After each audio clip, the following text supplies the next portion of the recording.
Hello guys. तो कैसे हैं आप लोग। मेरा नाम सनी है और मैं स्वागत करता हूं आपके अपने चैनल सनीज हॉरर स्टूडियो पर। गाइस, आज की जो कहानी है वो हिमाचल की है। हिमाचल जो अपने ऊंचे ऊंचे पहाड़ों और नेचर की खूबसूरती के लिए जाना जाता है, लेकिन कोई सोच सकता है इसकी खूबसूरती के पीछे दफन है कुछ ऐसे राज जिसे सुनकर आपके रोंगटे खड़े हो जाएंगे। ये कहानी है मेरे दोस्त विनय की।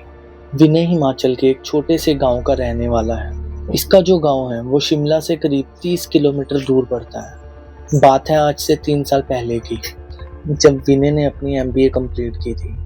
विनय के बारे में आपको बता दूं, विनय पढ़ने में बहुत ही इंटेलिजेंट था और दिखने में बहुत गुड लुकिंग। जो विनय था वो कॉलेज का टॉपर था, तो इस साल भी विनय ने कॉलेज में टॉप किया था।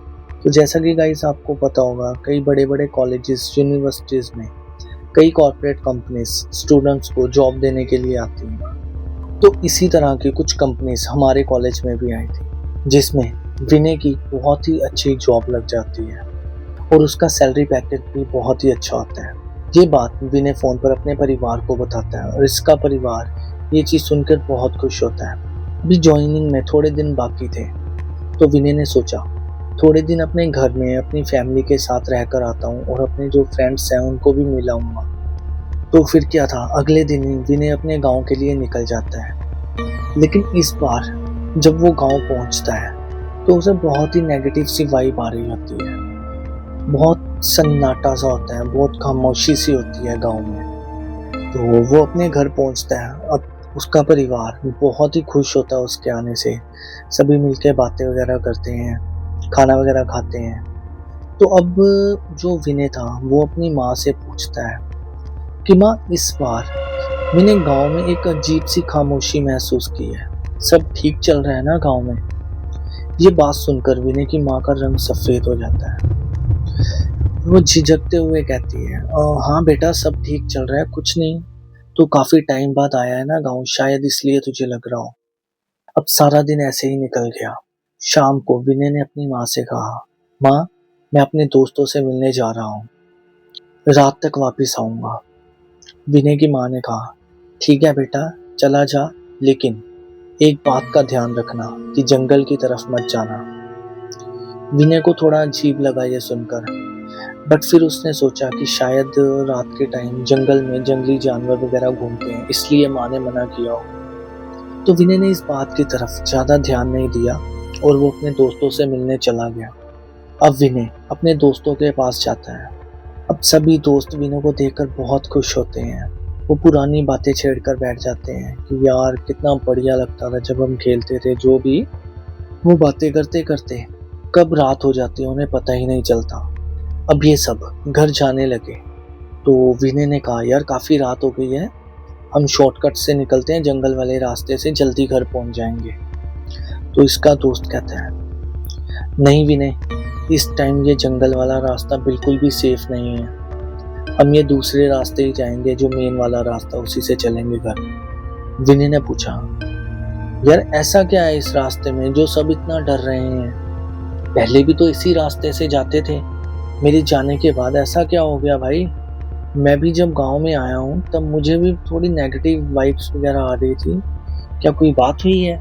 तो विनय के दोस्तों ने कहा, इसके बारे में हम कल बात करेंगे, अभी अंधेरा बहुत हो गया है, अभी घर चलते हैं। तो विनय को भी ठीक लगा, विनय ने भी कहा, चलो फिर चलते हैं। फिर वो सब अपने अपने घर पहुंच गए। पर विनय के दिमाग में अभी भी यही बातें घूम रही थी कि जंगल में ऐसा क्या है जो सभी लोग जाने के लिए मना कर रहे हैं। ये बातें सोचता सोचता आखिरकार सो गया। अगले दिन वो अपने दोस्तों के पास दोबारा जाता है और दोबारा से वही जंगल वाली बात छेड़ता है। फिर उसके दोस्त उसे बताते हैं कि कुछ महीने पहले इस जंगल में एक लड़की की लाश मिली थी। कहा जाता है कि 2-3 लड़कों ने उसके साथ कुछ गलत किया और उसे यहाँ मारकर फेंक गए।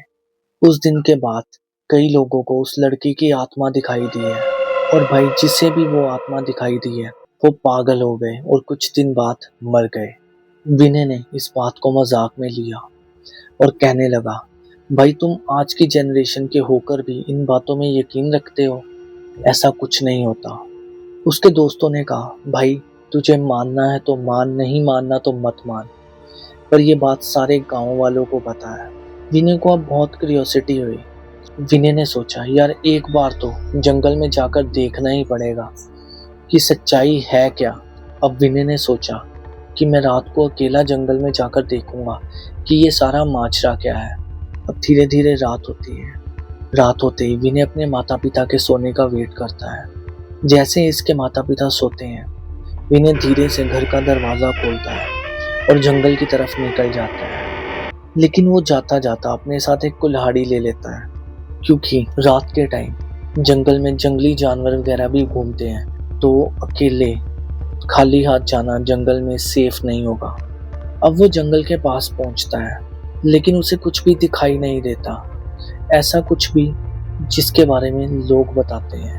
अब विनय जंगल में थोड़ा और अंदर की तरफ जाता है, तभी उसे सच में वहां एक लड़की दिखाई देती है, जिसने सफेद रंग के कपड़े पहने हुए, बाल खुले, आंखों से खून निकल रहा है। जब विनय का आई कांटेक्ट उस लड़की के साथ होता है, वो लड़की विनय को इशारे से अपने पास बुलाती है। विनय ये देखकर बहुत ज्यादा डर जाता है। वो लड़की बहुत ही डरावनी लग रही थी। उसे देखकर विनय की हालत खराब हो गई। विनय वहां से जान बचाकर भागने लगा और भागते भागते किसी न किसी तरह अपने घर के बाहर पहुंचा। घर पहुंचते ही उसने धीरे से घर का दरवाजा खोला और अपने रूम में जाकर लेट गया। पर पूरी रात वो सो नहीं पाया। वो जब भी आंखें खोलता उसे वही भयानक चेहरा दिखाई देता। अब सुबह विनय अजीब सा बिहेव कर रहा था। वो बिल्कुल खामोश होकर अपने रूम में बैठा रहा। उसकी माँ उससे पूछने आती है, बेटा क्या हुआ, आज तू अपने दोस्तों के पास नहीं गया? तो विनय ने कहा, माँ मेरी तबीयत कुछ ठीक नहीं लग रही, मुझे रेस्ट करना है। तो उसकी माँ ने भी सोचा कि थका हुआ होगा, तो उसकी माँ ने कहा, कोई बात नहीं बेटा, तू आराम कर ले। अब सारा दिन विनय अपने रूम में ही बैठा रहा। रात को विनय किसी न किसी तरह सोने की कोशिश करता है और बहुत टाइम बाद उसकी आंख लग भी जाती है। लेकिन आधी रात को विनय को सपना आता है। वही जंगल वाली लड़की उसके बेड के पास खड़ी है और उसे उठा रही है और उसे कह रही है, विनय चलो मेरे साथ, मैं तुम्हें लेने आई हूँ। विनय अब जोर जोर से चिल्लाने लगता है। विनय की चिल्लाने की आवाज सुनकर उसके माता पिता जल्दी से उसके रूम में आते हैं, तो देखते हैं विनय बस बार बार एक ही बात कह रहा था, वो मुझे ले जाएगी, वो यहाँ मेरे लिए आई है, मुझे नहीं जाना, मम्मा पापा मुझे बचा लो प्लीज। अब विनय के माता पिता उसे किसी न किसी तरह शांत करते हैं और उसे प्यार से सुला देते हैं। विनय की माँ को शक हो जाता है कि शायद ये जंगल की तरफ गया होगा, मैंने इसको बार बार मना किया था कि जंगल की तरफ मत जाना। उसके पिता कहते हैं, चल अब तू भी इतना मत सोच, सुबह होते ही पुजारी जी से बात करूंगा, कोई ना कोई हल निकल जाएगा। अब वो दोनों भी सो जाते हैं। लेकिन थोड़ी देर बाद एक अजीब सी आवाज आती है। इस आवाज के कारण विनय के माता पिता की आंख खुलती है। ये आवाज ऐसी थी जैसे कोई दीवार पर थोड़े मार रहा हो। विनय की माँ ने विनय के पिताजी से कहा कि यह आवाज विनय के कमरे की तरफ से आ रही है, देखिए क्या हो रहा है वहाँ। जब ये दोनों विनय के रूम में जाते हैं तो इनकी आंखें फटी की फटी रह जाती हैं। विनय अपना सर दीवार पर मार रहा था और उसके माथे से खून निकल रहा था, पर तब भी वो कॉन्टिन्यूसली अपना सर दीवार पर मार रहा था। विनय के पिता ने चिल्लाकर बोला, ये क्या कर रहे हो तुम, क्या हुआ है तुम्हें? आगे से विनय ने फिर वही बात कही, वो मुझे बुला रही है, मुझे उसके पास जंगल में जाना है। अब विनय के माता पिता समझ जाते हैं कि बात कुछ ज्यादा ही आगे बढ़ गई है। आज रात इसका ध्यान रखना होगा और सुबह होते ही पुजारी जी को घर बुलाना पड़ेगा। अब सुबह होती है, पुजारी जी घर आते हैं और वो विनय को देखते हैं और वो देखकर समझ जाते हैं कि विनय उससे जंगल में गया था और इसने उस लड़की की आत्मा को अपने पीछे लगवा लिया है। पंडित जी ने विनय के माता पिता से कहा, मेरे पास इस चीज का कोई इलाज नहीं है, हाँ लेकिन मैं एक ऐसे अघोरी बाबा को जानता हूँ जो इसका इलाज कर सकते हैं। फिर विनय के माता पिता ने कहा, पंडित जी जल्द से जल्द उन बाबा को यहाँ पर बुलाइए। पंडित जी के कहने पर अघोरी बाबा को बुलाया गया। उन्होंने अपने कुछ रिचुअल्स वगैरह किए और विनय को पूरी तरह से ठीक कर दिया।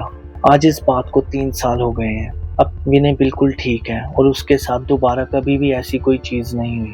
तो गाइस, जब आपको कोई बार बार चेतावनी दे रहा हो किस जगह पर मत जा, यहाँ कुछ ठीक नहीं है, तो फिर भी कुछ लोग इन चीजों को ना मानते हुए ऐसी चीजों को अपनी तरफ आकर्षित कर लेते हैं जो उनकी जान तक ले सकती हैं। तो गाइस, कैसी लगी आपको ये स्टोरी?